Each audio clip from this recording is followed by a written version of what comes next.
അന്താരാഷ്ട്ര നിലവാരത്തിലേക്ക് ഉയർത്തിയ വടകര റെയിൽവേ സ്റ്റേഷൻ ഈ മാസം 22-ന് പ്രധാനമന്ത്രി നരേന്ദ്രമോദി ഉദ്ഘാടനം ചെയ്യും.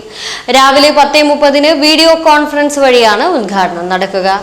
22 കോടി ചിലവിലാണ് വടകര റെയിൽവേ സ്റ്റേഷന്റെ മുഖച്ഛായ മാറ്റി അന്താരാഷ്ട്ര നിലവാരത്തിലേക്ക് ഉയർത്തിയത്.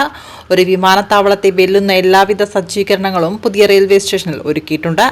അത്യാധുനിക രീതിയിലാണ് റെയിൽവേ സ്റ്റേഷന്റെ നിർമ്മാണ പ്രവൃത്തി പൂർത്തീകരിച്ചത്. സ്റ്റേഷനോട് ചേർന്ന വിപുലമായ രീതിയിലുള്ള പാർക്കിംഗ് സൗകര്യവും നേരത്തെ തന്നെ ഇവിടെ ഒരുക്കിയിരുന്നു. 710 മീറ്റർ നീളമുള്ള 3 പ്ലാറ്റ്ഫോമുകൾ, ഇരിപ്പിടങ്ങൾ, കുടിവെള്ളം, പ്ലാറ്റ്ഫോമിൽ വൈദ്യുതി വിളക്കുകളും ഫാനുകളും, CCTV ക്യാമറകൾ, കോച്ച് പൊസിഷൻ ഡിസ്പ്ലേ ബോർഡുകൾ, സ്റ്റേഷൻ കവാടത്തിൽ യാത്രക്കാർക്ക് സൗകര്യപ്രദമായ രീതിയിലുള്ള വണ്ടികളുടെ സമയക്രമങ്ങൾ, പ്ലാറ്റ്ഫോം നമ്പറുകൾ എന്നിവയെല്ലാം സ്റ്റേഷനിൽ സജ്ജീകരിച്ചിട്ടുണ്ട്. ഡിവിഷണൽ റെയിൽവേ മാനേജർ അരുൺകുമാർ ചതുർവേദിയുടെ നേതൃത്വത്തിലാണ് ഉദ്ഘാടന ചടങ്ങുകൾ നടക്കുക. ഉദ്ഘാടന ചടങ്ങിൽ ജനപ്രതിനിധികൾ ഉൾപ്പെടെ വിവിധ രാഷ്ട്രീയ സാംസ്കാരിക നേതാക്കന്മാർ പങ്കെടുക്കുന്നു.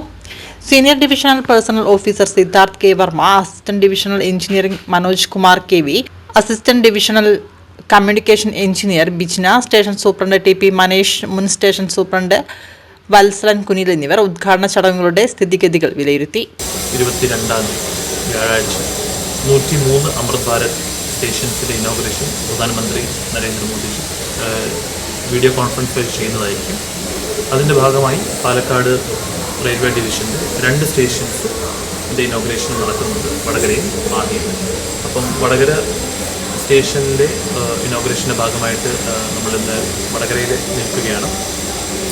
അമൃത് ഭാരത് സ്റ്റേഷൻ എന്നുള്ളത് ഏകദേശം നല്ലൊരു തുക ചിലവാക്കി പാസഞ്ചർ അമ്യൂണിറ്റീസും റെയിൽവേ സേഫ്റ്റിയും റെയിൽവേ ഇൻഫ്രാസ്ട്രക്ചറും ഇമ്പ്രൂവ് ചെയ്യാൻ വേണ്ടിയിട്ടുള്ളൊരു പ്രൊജക്റ്റായിട്ടാണ് തുടങ്ങിയിരുന്നത്. നമുക്കറിയാവുന്നതുപോലെ പാലക്കാട് ഡിവിഷനിൽ 16ഓളം സ്റ്റേഷൻസ് ഉണ്ട്. അതിൻ്റെ ആദ്യത്തെ ഒരു ഫേസ് ആയിട്ടാണ് നമുക്ക് വടകരയും മാഹിയും സ്റ്റേഷൻ്റെ ഇനോഗ്രേഷൻ 22-ാം നടക്കാൻ പോകുന്നത്.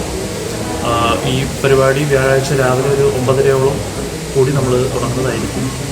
കുറച്ച് കൾച്ചറൽ പരിപാടികളും പിന്നെ ഇവിടുത്തെ ഡിഗ്നറ്ററീസ് ആയിട്ടുള്ള MP, MLA, പഞ്ചായത്ത് എല്ലാവരെയും ഇൻവൈറ്റ് ചെയ്തുകൊണ്ടുള്ള സ്റ്റേറ്റ് സെൻട്രൽ ഗവൺമെൻറ് ഓർഗനൈസേഷൻസിൻ്റെ എംപ്ലോയീസും ഓഫീസേഴ്സിനെ എല്ലാം ഇൻവൈറ്റ് ചെയ്തുകൊണ്ടുള്ള റെയിൽവേ എംപ്ലോയീസ്, പബ്ലിക് എല്ലാവരെയും ഇൻക്ലൂഡ് ചെയ്യിപ്പിച്ചുകൊണ്ടുള്ള ഒരു വിപുലമായ ഒരു പരിപാടിയാണ് ഉദ്ദേശിക്കുന്നത്.